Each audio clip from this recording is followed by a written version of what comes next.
congratulations on the film. Thank you, Richard.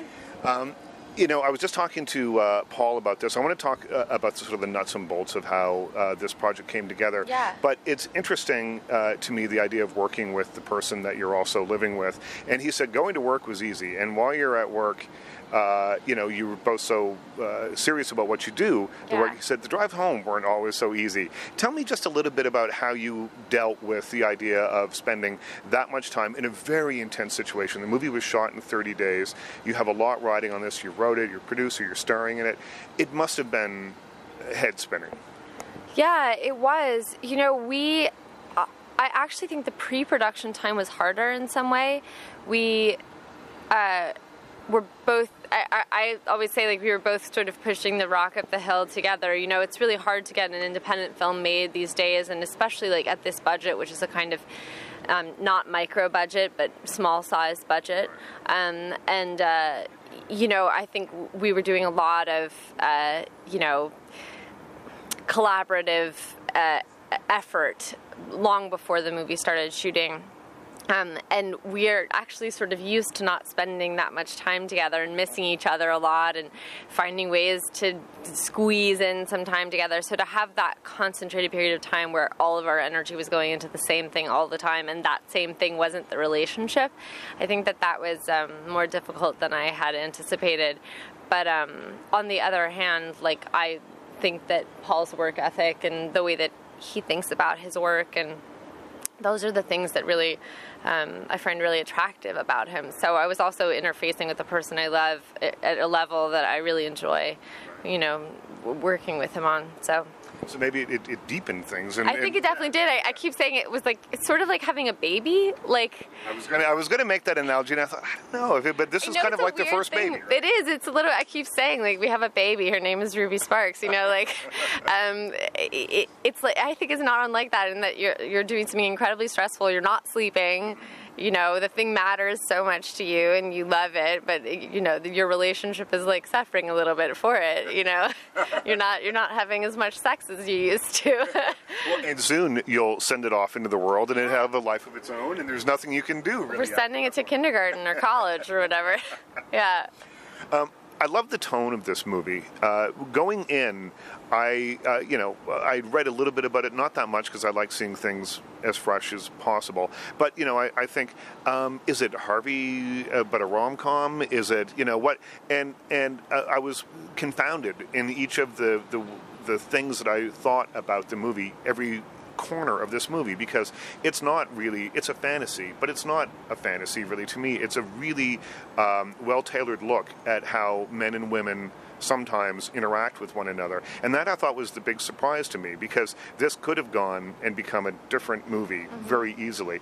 Tell me a little bit about building that and the decision to really base it, even though you're writing a fantasy, but the decision to really base it in human behavior. Yeah. Well, my favorite, I think, pieces of art in general are things where the flights of fancy are there to illuminate the reality. You know, obviously movies like Eternal Sunshine, but also, you know,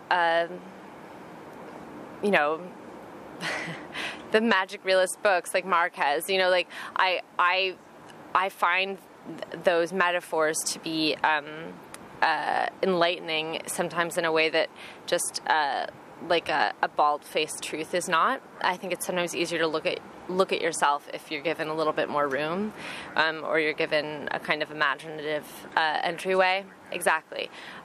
So, you know, for me, I knew at a certain point that I could write a really broad comedy. And I think if I had done that, I would have just tried to sell that screenplay and, you know, make some money. Adam Sandler, I've got a script for you. But, you know, I guess I don't see that many movies about this thing, about the sort of issue of control in a relationship. And I mean, you see it in a movie like Secretary or something where it's very dark, but I wanted to write a love story that was about what happens after the first flush of romance moves on, and you have to sort of deal with the actual person. And this seemed like a good way to discuss that without it being didactic or, too dark or too intense. I don't know. I was surprised. I didn't write an outline for this. I wanted it to surprise me, and I was consistently surprised by what came the next day. Yeah. Well, I was as a viewer. Good. So yeah, absolutely. You've been, from what I've read, always wanted to be a writer, and even from what I understand, before you could write, you were telling stories and creating things. Nice. Is that basically true? Is what I read in the tabloids about you true? Yes, in Star Magazine. Yes. Yes and no. I think I have parents who are writers, and I think I used to keep a picture of my mom under my pillow. I definitely was a kid who romanticized her parents, and right. I wanted to be just like them. So I think that's where the first seed of it started for me, and I was always more interested in my imagination than I was in other things, like making friends. I'm kidding. So I think that, but I wasn't that interested in doing it as a profession. Right. Is that possibly from watching your parents? Because although they're extraordinarily successful at this, it's got to be rough. It is. I think it's a really weird, hard profession. I mean, the nice thing is that you can do it even if you're not being paid to do it. You can always sit down and write, and that's sort of what I've been doing for the last 5 years is doing it because I love it. But it's also really strange because you can be very, very successful and make a living doing it and never have a movie made. There are a lot of writers who are in that position. So I think it seemed more heartbreaking in a way than acting did to me, even though I think acting is a really tough profession.